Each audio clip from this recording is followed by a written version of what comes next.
Comme chaque semaine, je vous emmène découvrir les artisans qui font battre le cœur de l'Hexagone et les lieux qui font son prestige. Aujourd'hui, dans ce numéro spécial gastronomie de version française, à Paris, dans le 5e arrondissement, le musée de Cluny nous raconte l'art et l'histoire du Moyen-Âge. Avec le chef Victor Mercier, pas la peine d'aller très loin pour voyager. Un tour de l'assiette sous le signe de la gourmandise. Puissante et audacieuse, la femme Yves Saint Laurent est sublimée par le directeur artistique Anthony Vaccarello dans En mode. Si la Terre tourne, elle n'est pas forcément ronde entre les mains de la céramiste Charlotte Castro, découverte dans le geste.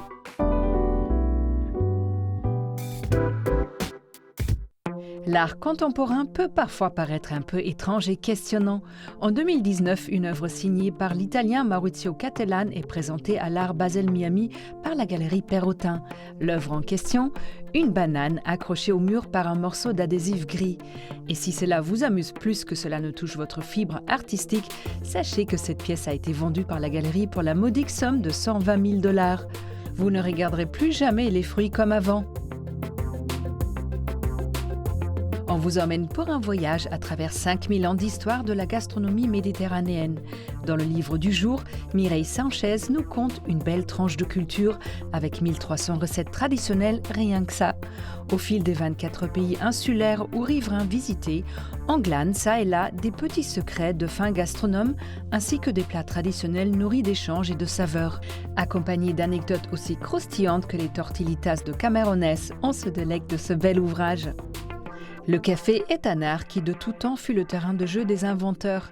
La cafetière ne déroge pas à la règle et les brevets se partagent entre la France et l'Italie entre 1852 et 1958. Dans l'Hexagone, c'est véritablement dans les années 60 que cette invention gagne en popularité, notamment celle de la marque Mélior. On y dépose le café au fond avant d'ajouter l'eau chaude, mais pas bouillante, le filtre et le piston permettant ainsi de repousser le marc vers le fond tout en filtrant ce délicieux breuvage.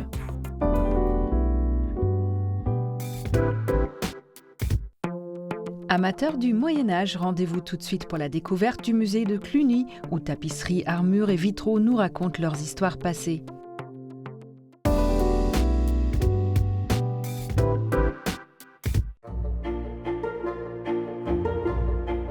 Le musée de Cluny est un petit peu particulier dans le panorama des musées de Paris. Il a une spécialité qui est celle du Moyen-Âge. Il est formé en fait de deux collections. Une collection qui est le fond de la collection d'Alexandre du Sommerard, et à sa collection ont été ajoutés le fond lapidaire de la ville de Paris, c'est-à-dire les œuvres qui provenaient de destructions ou de trouvailles de sculptures de pierre. C'est au cœur du quartier latin de Paris, dans le 5e arrondissement, que se trouve le musée de Cluny. Rénové récemment, il regroupe deux bâtiments en un, d'un côté les thermes gallo-romains de Lutèce et de l'autre l'hôtel de Cluny. Et il détient, ce bel hôtel flamboyant, une chapelle très particulière, puisque c'est la seule chapelle et vestige flamboyant construit comme autour d'un pilier, comme un palmier, et qui s'ouvre vers des voûtes en lierre et tiercerons, donc très importante pour noter cette étape de l'art gothique à Paris. Au-delà de ces bâtiments remarquables, les œuvres du musée le sont tout autant, comme dans l'une des premières pièces où sont conservées les têtes de rois provenant de Notre-Dame de Paris. Ces statues ont été retirées lors de la Révolution française et elles ne sont réapparues que des siècles plus tard. En 1977, la banque, à ce moment-là, qui s'appelait du commerce extérieur, a voulu faire des travaux dans son hôtel particulier, et dans la cour, elle a commencé à creuser au fond de sa cour et elle a trouvé une tête, deux têtes soigneusement rangées, 3 têtes, 4 têtes, 21 têtes, qui étaient extrêmement curieuses parce que plus de l'ordre de 80 cm de hauteur, donc très imposante, soigneusement disposées sur des lits de plâtre. Et le fait qu'elles soient conservées ainsi entre des lits de plâtre suppose que la personne qui les a engrangées voulait les considérer comme quelque chose de sacré. Des œuvres sacrées, il y en a dans chacune des pièces du musée, comme cette rose en or qui a été offerte à un fidèle du pape pour service rendu. Cette rose a été commandée par le pape Jean XXII et on a retrouvé sa commande et on sait qu'il s'adresse à un orfèvre de Sienne qui s'appelait Minuccio da Siena. Et Sienne, c'est quand même la capitale de l'orfèvrerie, de l'élégance, de la délicatesse, et c'est ce que l'on retrouve effectivement, la douceur dans l'œuvre que vous avez ici. Une rose assez exceptionnelle, il en resterait à deux, et celle-ci est la plus ancienne que l'on conserve, elle est donc du XIVe siècle. Objets du quotidien, armures, sculptures, le musée regroupe plus de 24 000 œuvres, parmi lesquelles les vitraux ont aussi leur place, car ils apparaissent durant cette vaste période du Moyen-Âge.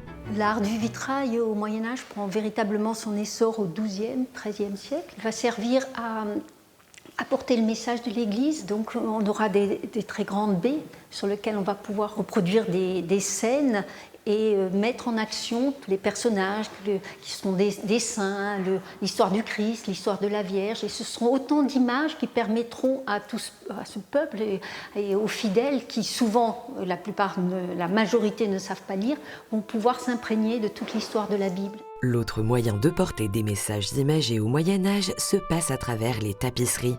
Celles de la Dame à la licorne sont néanmoins uniques dans leur style et ont longtemps questionné les chercheurs. En effet, ces tentures gigantesques représentent les 5 sens, or il y en a 6 en tout. C'est très récemment, puisqu'il n'y a qu'une vingtaine d'années, vers les années 2000, qu'un chercheur, Jean-Patrice Boudet, a trouvé un sermon qui va parler du fait que les sens doivent être maîtrisés. Et en fait, il va prôner que le cœur représentait un 6e sens.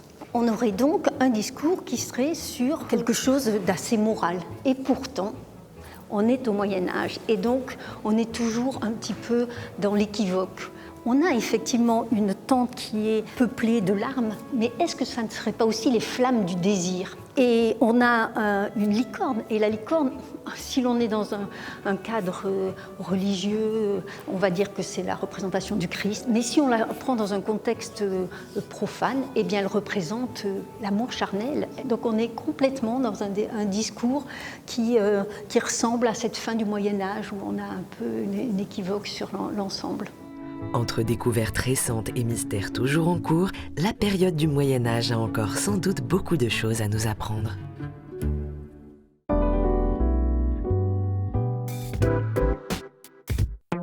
Dans son restaurant parisien, Victor Mercier met en avant les produits de l'Hexagone pour des assiettes engagées aux saveurs surprenantes.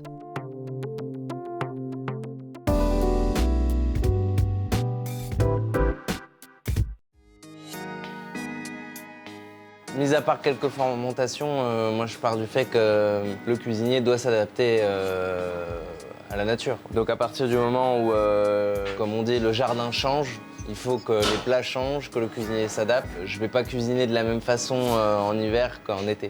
C'est à travers des voyages et des rencontres autour du monde que Victor Mercier enrichit son goût pour la cuisine. Après avoir été finaliste de l'émission Top Chef, il ouvre en 2019 son restaurant Fief, un acronyme pour Fait ici en France. La direction qu'on a, elle est simple. Produits français, fondation de techniques culinaires françaises et idées d'ailleurs. Avec cette direction simple, le restaurant a décroché une étoile Michelin au printemps 2022. La qualité de ses produits, uniquement français, est un point d'honneur de la cuisine de Victor. C'est pourquoi, pour ses fruits et légumes, le chef travaille avec un seul producteur et le maraîcher lui propose des variétés bien spéciales en fonction des besoins du chef. Donc ça, c'est de la celtus, donc qu'on appelle aussi laitue asperge. Et là, finalement, en fait, c'est l'une des rares salades où il y a plus de cœur que de feuilles. Donc, en fait, ce qu'on mange vraiment, parce que les feuilles sont pas très bonnes, elles sont très amères, ce qu'on mange vraiment, c'est ça une fois épluché. C'est très très joli parce que c'est vraiment c'est translucide, il y a une jolie texture, c'est super. Le choix et la qualité ne s'arrêtent pas aux fruits et légumes, c'est aussi très important dans les produits d'origine animale qu'il propose. On est sur un poisson de pêche artisanale en pleine saison, parce qu'il y a vraiment une saisonnalité aussi pour ce type d'ingrédients. Je pense aussi qu'il est important de valoriser la pêche française et dans ces conditions-là, ce type de pêche-là surtout. C'est ça qui est important. La bonite, moi je trouve que c'est une texture surtout qui est magnifique. Je trouve ça dommage de trop la cuire, ou même à l'unilatéral comme c'est souvent le cas. Je trouve ça dommage. Je trouve que cru c'est meilleur. Finement découpé, ce poisson sera servi le soir même au comptoir. Dans son restaurant, Victor sert 2 espaces. Un service en salle pour une 40aine de personnes et un au comptoir où son sous-chef Paul officie ce jour-là. Je m'amuse toujours beaucoup plus au comptoir. Donc, parce que là, on fait ce qu'on veut en fait. Et on peut changer, comme c'est que 8 personnes, on peut changer un plat tous les jours si on souhaite.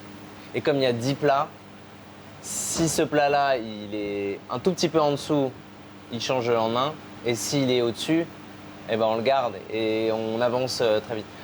Tandis que c'est vrai que pour la salle, c'est toujours un peu plus compliqué parce qu'on a une offre omnivore, une offre végane, c'est des volumes qui sont plus gros et les changements ne peuvent pas se faire comme ça sur le fil. Lorsque la journée de préparation se termine, c'est l'heure du service et donc du dressage sur lequel Victor veille particulièrement. Moi j'aime bien que ce soit assez épuré, précis et parfois cacher un peu les choses. Pas hésiter j'ai pas peur de cacher des choses pour susciter un tout petit peu de curiosité. Comme dans cette entrée végétale où il est difficile au premier abord de distinguer ce qu'il se cache dessous. C'est quelque chose qu'on aime bien faire, donc idée un peu du monde de cuisine française. Donc là c'est juste un artichaut qui a été laqué d'une sauce arro blanco aux amandes amères d'Aix-en-Provence. Quelques herbes, ail noir, donc fermentation d'ail qui vient du Japon qu'on fait ici. Et juste quelques haricots mange-tout pour aller chercher un tout petit peu de texture. N'utilisant que des produits faits en France, Victor doit par exemple se passer de vanille. Il la remplace dans ses desserts par de la reine des prés, une plante herbacée présente dans nos forêts françaises. Si Victor se limite au terroir français, sa créativité, elle, ne s'arrête pas là.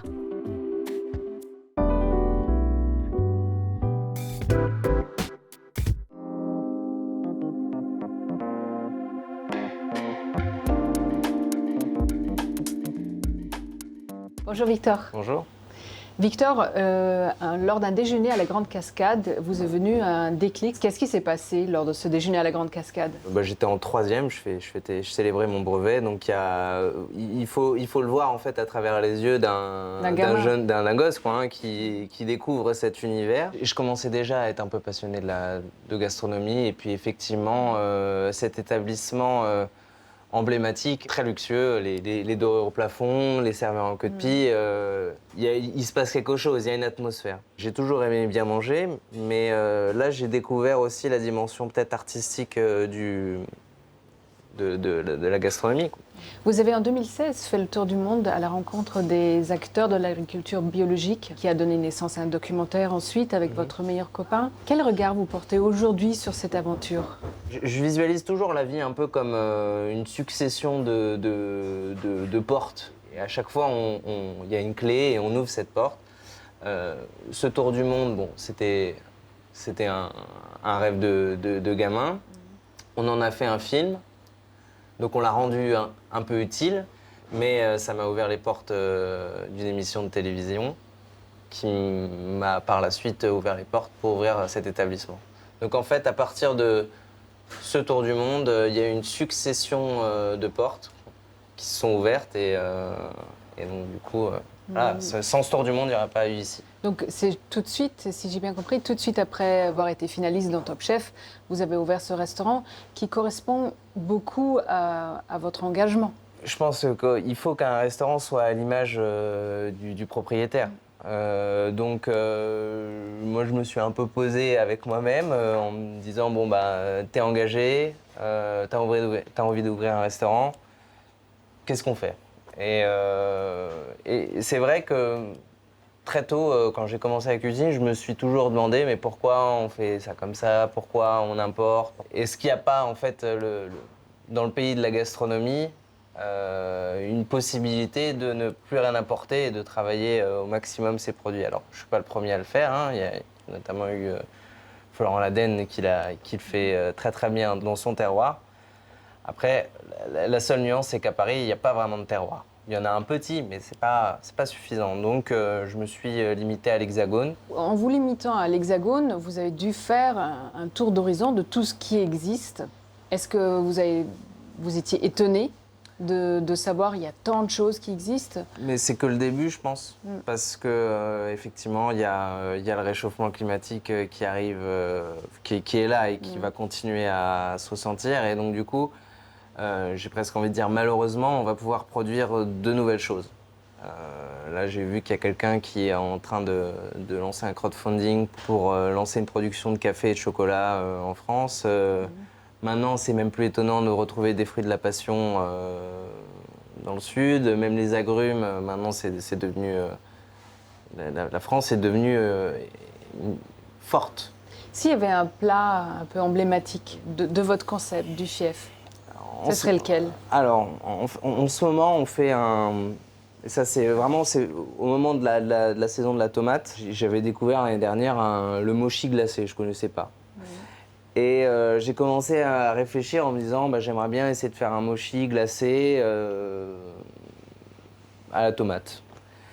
Et on est venu, en fait, plutôt que d'utiliser de la farine de riz gluante, qui, elle, est importée parce que ça, on n'arrive pas à le produire en France, on s'est rendu compte que la sèche crue avait cette texture collante, un peu gluante. Et finalement, en fait, on fait un très fin voile de sèche. Et on recouvre un sorbet de tomate. Et on arrive à avoir cette texture qui est semblable au mochi. Donc ce serait le mochi de tomate et sèche. Donc du coup, votre cuisine fait bel et bien voyager. En tout cas, comme j'ai voyagé, les inspirations, elles sont multiples. En tout cas, dans la cuisine, effectivement, si vous regardez la carte, c'est pas franco-français. C'est pas un restaurant de terroir.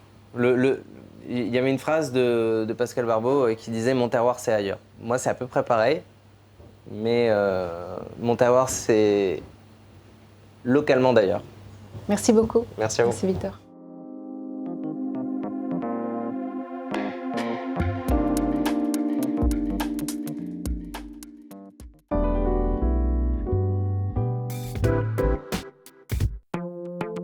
Anthony Vaccarello revient à l'essence de la femme Saint-Laurent et réaffirme la singularité de la maison.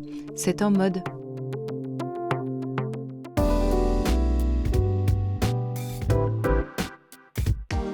Elle marche d'un pas décidé, talons aiguilles battant sur un tapis marbré à la lumière de chandeliers somptueux. C'est bien sûr la femme Saint-Laurent.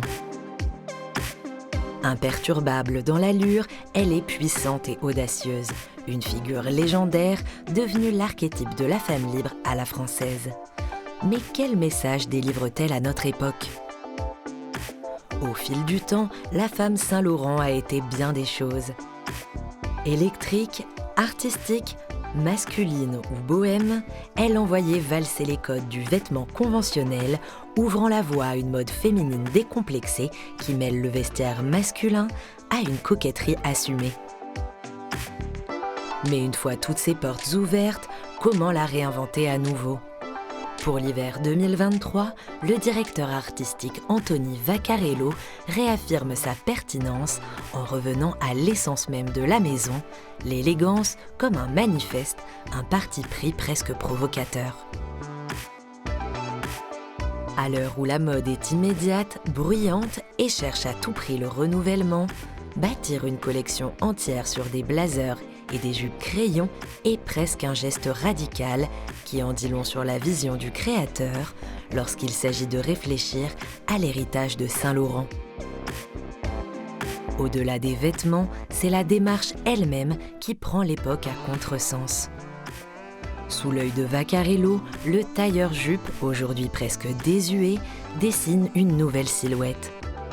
Les épaules sont monumentales, les cuirs puissants, les lavalières se prolongent comme des traînes. On pense à la toute fin des années 80 et ses volumes exagérés, tout en jambes et en carrure. Mais plutôt que la subversion exigée de nos jours, c'est la précision des lignes qui parle. La collection défile dans un décor qui rappelle le salon impérial de l'hôtel Intercontinental où Yves Saint-Laurent a longtemps présenté ses collections couture. Un cadre intime, respectueux du vêtement, propice à observer la longueur d'une jupe, le tombé d'un tissu ou la hauteur d'un talon. Anthony Vaccarello affirme ici toute la force du discours Saint-Laurent. En osant la tenue monomaniaque et le minimalisme des matières et des couleurs, il nous rappelle que la maison n'a pas besoin de jouer la course au renouveau ou à la visibilité, puisqu'elle a défini les bases mêmes de la mode contemporaine. Ce que la femme Saint-Laurent nous raconte aujourd'hui, c'est finalement son intemporalité. Une silhouette toujours aussi identifiable par sa puissance, mais surtout un vestiaire pensé en liberté totale, peu importe les codes de l'époque. Comme pour rappeler que sans elle, les autres n'existeraient pas et que ses épaules généreuses portent à elles seules tout un chapitre de l'histoire.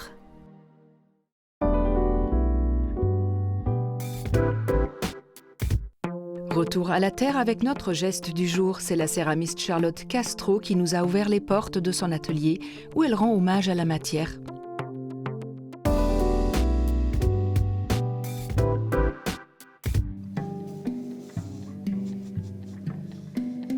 C'est une façon d'être dans la vie des gens qui est assez géniale. Quand quelqu'un vient et me dit c'est la tasse que j'utilise tous les matins, c'est très agréable. Moi j'aime beaucoup l'idée qu'on a dans la vie quotidienne des choses qui sont un peu jolies, qui a un côté de la main à la main. Après des études de philosophie et un travail de rédactrice, Charlotte a découvert sa passion pour la céramique. Une fois au contact de la terre, impossible pour elle de s'arrêter.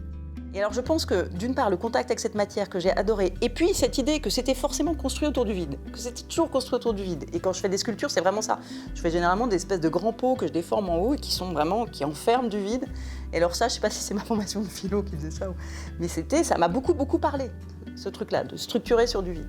Et donc les deux ont fait que j'ai commencé à faire du modelage chez moi, puis j'ai fini par faire un CAP de tournage. Aujourd'hui installée à Montreuil, en banlieue parisienne, elle donne régulièrement des cours aux enfants et aux adultes. Pour elle, la céramique a commencé avec un grès blanc classique, mais très vite, elle s'est mise à collectionner plusieurs types de terre.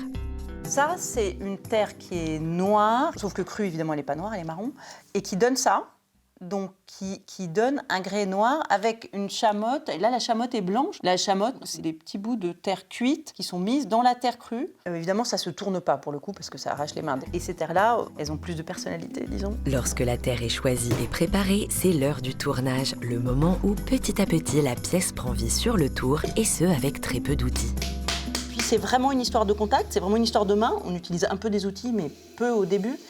Et il faut tourner pas mal pour affiner sa main, en fait, sentir de plus en plus.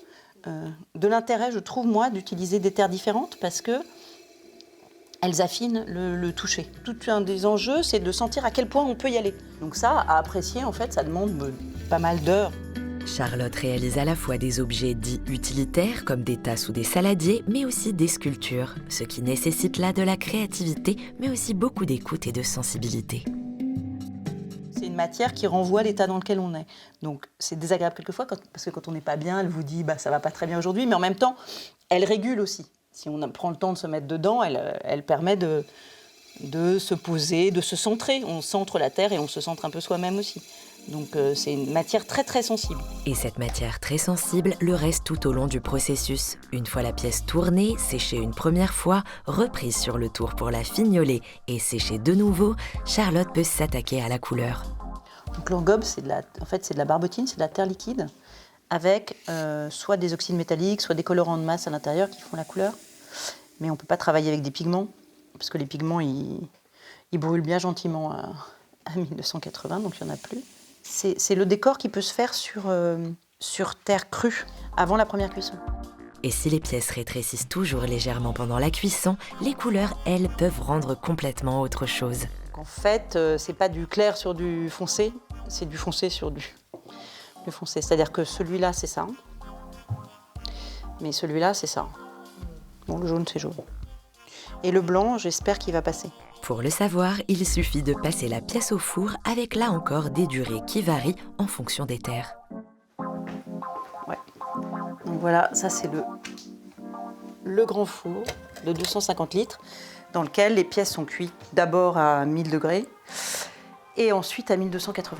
Après une première cuisson, certaines pièces seront émaillées avant de les recuire à 1280 degrés, si bien qu'il est difficile de donner la durée effective de création d'une seule céramique. En céramique, le temps est toujours bizarre parce qu'en fait, les choses prennent forcément beaucoup de temps. Parce qu'il y a du temps entre le premier façonnage, le fait d'y revenir, le fait que ça sèche, qu'on fasse une cuisson, qu'on fasse 2 cuissons, etc. Et pour ce qui est des sculptures, il y a une autre chose qui est le moment. Il y a des moments où je le fais. Il y a des moments où j'arrive à le faire, mais il y a des moments où je ne suis pas du tout dans la bonne disposition pour le faire. Vase, bol, sculpture ou même bête à cornes, l'univers de Charlotte se donne à voir en plusieurs styles et en plusieurs temporalités.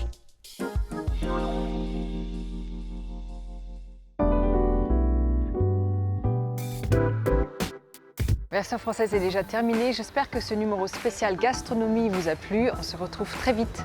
Bye!